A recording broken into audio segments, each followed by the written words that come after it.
Hello friends, എല്ലാവർക്കും തമ്പായിസ് വ്ലോഗിൻ്റെ മറ്റൊരു വീഡിയോയിലോട്ട് സ്വാഗതം. നമ്മൾ ഇന്ന് ഉണ്ടാക്കുന്നത് ഒരു restaurant style egg fried rice ആണ്. റെസ്റ്റോറൻറ്റിൽ നിന്നൊക്കെ കിട്ടുന്ന അതേ ടേസ്റ്റിൽ നമുക്ക് വീട്ടിൽ തന്നെ ഫ്രൈഡ് റൈസ് ഉണ്ടാക്കാം. അതെങ്ങനെയാണെന്ന് നമുക്ക് നോക്കാം. അതിനായിട്ട് ഞാനൊരു പാൻ അടുപ്പത്ത് വെച്ചിട്ടുണ്ട്. അതിലേക്ക് ഓയിൽ ഒഴിച്ചു കൊടുത്തു. എന്നിട്ട് ഒരു 3 വലിയ സ്പൂൺ വെളുത്തുള്ളി ഇട്ട് നല്ല പോലെ റോസ്റ്റ് ചെയ്തെടുക്കാം.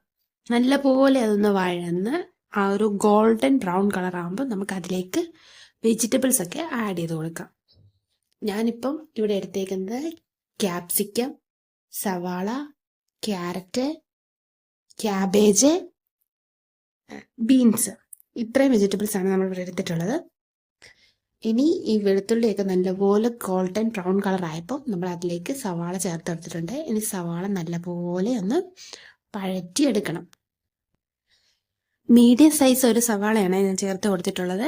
ഇനി നമുക്ക് അതിലേക്ക് ഒരു 5 ബീൻസ് ചെറുതാക്കി അരിഞ്ഞത് ചേർത്ത് കൊടുക്കാം. പിന്നെ ഒരു ക്യാരറ്റ് ചേർത്തിട്ടുണ്ട്. പിന്നെ ഒരു ക്യാപ്സിക്കത്തിൻ്റെ പാതി ചേർത്തിട്ടുണ്ട്, വലിയ ക്യാപ്സിക്കാണ്. പിന്നെ ഒരു ക്യാബേജിൻ്റെ 1/4 ഭാഗം ചേർത്ത് കൊടുത്തിട്ടുണ്ട്. ഇനി നമുക്കിതെല്ലാം നല്ലപോലെ ഒന്ന് ഇളക്കി ഒന്ന് യോജിപ്പിക്കാം. എന്നിട്ട് ഇതിലേക്ക് ആവശ്യത്തിനുള്ള ഉപ്പ് ചേർത്ത് കൊടുത്തിട്ടുണ്ട്. ഇനി ഉപ്പൊക്കെ നല്ലപോലെ നമുക്ക് ഈ വെജിറ്റബിൾസിലേക്ക് ഒന്ന് ഇളക്കി യോജിപ്പിക്കണം. എന്നിട്ട് ഇതിലേക്ക് കുറച്ച് വെള്ളം നമ്മുടെ കയ്യിൽ എടുത്തിട്ട് കുടഞ്ഞാൽ മതി. കുറച്ച് വെള്ളം ഒഴിച്ചിട്ട് ഒരു ഹാഫ് കുക്ക്, മുഴുവനായിട്ട് വേവിച്ച് കളയരുത്, ഒരു ഹാഫ് കുക്കാക്കി എടുക്കണം. ഒരു 5 മിനിറ്റിനുള്ളിൽ തന്നെ ഈ വെജിറ്റബിൾസ് ഒക്കെ ഒന്ന് ഹാഫ് കുക്കായിട്ട് വരും. ഇനി നമുക്കിത് കുറച്ച് സമയത്തേക്കൊന്ന് അടച്ചു വെക്കാം. അടച്ചു വെച്ചിട്ട് ഒരാവി വരുമ്പോൾ തന്നെ ഇത് കുക്കായി കിട്ടും. ഇപ്പം ഏകദേശം നമ്മുടെ വെജിറ്റബിൾസ് എല്ലാം നല്ലപോലെ കുക്കായി വന്നിട്ടുണ്ട്. നമുക്കിനി അതെല്ലാം ഇളക്കി ഒന്ന് നല്ലപോലെ ഒന്ന് ചിക്കി തോർത്തിയെടുക്കാം. അല്ല, വെള്ളമൊന്നുമില്ല. നമുക്ക് വീട്ടിൽ തന്നെ ഏതൊരു ഫ്രൈഡ് റൈസും പെട്ടെന്ന് തന്നെ റെഡിയാക്കി എടുക്കാം. ഇപ്പം ഞാനിവിടെ ഇപ്പോൾ ഉണ്ടാക്കുന്നത് എഗ് ഫ്രൈഡ് റൈസ് ആണ്. നമുക്ക് വീട്ടിൽ തന്നെ മിക്സഡ് ഫ്രൈഡ് റൈസോ, ചിക്കൻ ഫ്രൈഡ് റൈസോ, ബീഫ് ഫ്രൈഡ് റൈസോ എന്ത് വേണമെങ്കിലും നമുക്ക് വീട്ടിൽ തന്നെ റെഡിയാക്കി എടുക്കാം. ഇതേ രീതി തന്നെ ഫോളോ ചെയ്താൽ മതി. റെസ്റ്റോറൻറ്റിൽ നിന്നൊക്കെ കിട്ടുന്ന എക്സാക്റ്റ് ടേസ്റ്റ് തന്നെ നമുക്ക് വീട്ടിലും കിട്ടും. അതുകൊണ്ട് എല്ലാവരും ഇനി വീട്ടിൽ ഫ്രൈഡ് റൈസ് വെക്കുമ്പോൾ ഇങ്ങനെ തന്നെ ട്രൈ ചെയ്ത് നോക്കണം. നമ്മുടെ വെജിറ്റബിൾസ് ഒക്കെ വെള്ളമൊക്കെ പറ്റി റെഡിയായി വന്നിട്ടുണ്ട്. നമുക്ക് അതിലേക്ക് വേവിച്ച് വെച്ച റൈസ് ചേർത്ത് കൊടുക്കാം. ഇപ്പം റൈസൊക്കെ ചേർത്ത് കൊടുത്തിട്ടുണ്ട്. നമുക്കിനി ഈ വെജിറ്റബിൾസും ഈ റൈസും കൂടെ നല്ലപോലെ ഒന്ന് ഇളക്കി യോജിപ്പിച്ചെടുക്കാം. റൈസ് ഉടഞ്ഞു പോവാതെ ശ്രദ്ധിച്ച് നല്ലപോലെ ഒന്ന് ഇളക്കി ഈ വെജിറ്റബിൾസും റൈസും കൂടെ നല്ല രീതിയിലൊന്ന് യോജിപ്പിച്ചെടുക്കണം. എന്നിട്ട് നമുക്കിതിലേക്ക് വലിയ 2 സ്പൂൺ സോയാ സോസ് ഒഴിക്കാവേ. നമുക്ക് വീട്ടിൽ തന്നെ ഉണ്ടാക്കിയ സോയാ സോസ് ഇത്. ഇതിൻ്റെ റെസിപ്പി വേണമെങ്കിൽ കമൻ്റ് ഇട്ടാൽ മതി, നമുക്കത് വീഡിയോ ആയിട്ട് തന്നെ ചെയ്യാം. ഇനിയിപ്പോൾ 2 സ്പൂൺ സോയാ സോസ് നമ്മൾ ഒഴിച്ചിട്ടുണ്ട്.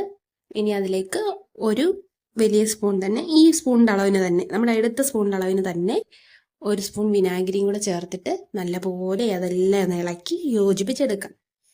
എന്നിട്ട് ഇവിടെ ഞാൻ 5 മുട്ടയാണ് എടുത്തിട്ടുള്ളത്. അത് ഒരു പാനിൽ കുറച്ച് ഓയിൽ ഒഴിച്ചിട്ട് ഈ 5 മുട്ട ഇതിലേക്ക് ഒഴിച്ചു കൊടുക്കുക. അതെടുക്കുന്ന വീഡിയോ കട്ടായിപ്പോയി കേട്ടോ, എല്ലാവരും ക്ഷമിക്കണം.